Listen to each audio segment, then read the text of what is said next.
Settings পরিবর্তনের ক্ষেত্রে এই পর্যায়ে আমরা যে পরিবর্তনটি করব সেটি হচ্ছে সেটিংসের তৃতীয় অপশন, রিডিং সেটিং।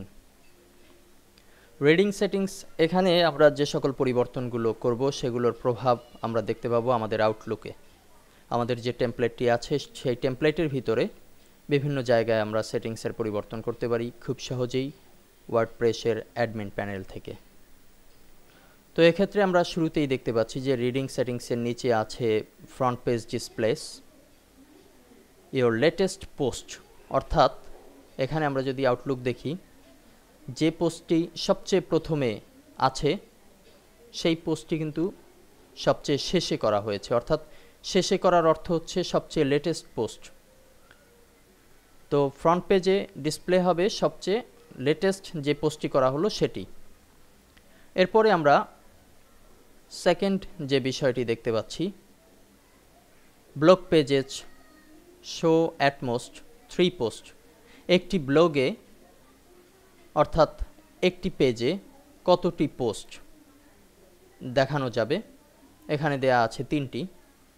এরপরে হচ্ছে syndication feeds show the most recent, এখানে দেয়া আছে 10। For each article in a feed show full text, কিংবা আপনি চাইলে সামারি দিতে পারেন। এটি সাধারণত আরএসএস ফিডের ক্ষেত্রে অন্য একটি বিষয়। এরপরে আমরা যদি প্র্যাকটিক্যালি একটু পরিবর্তন করে দেই, এখানে ধরুন ব্লগ পেজের শো অ্যাট মোস্ট 3 দেয়া আছে। আমরা আমাদের টেমপ্লেটে দেখতে পাচ্ছি যে 1টি 2টি 3টি, 3টির পরে কিন্তু আর কোনো টপিকস এখানে অন্তর্ভুক্ত হয়নি।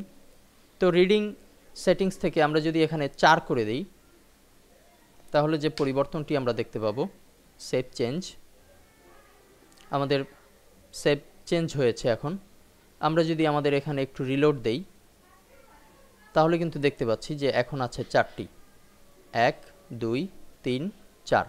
এভাবে করে খুব সহজেই আমরা রিডিং সেটিংসকে পরিবর্তন করতে পারি।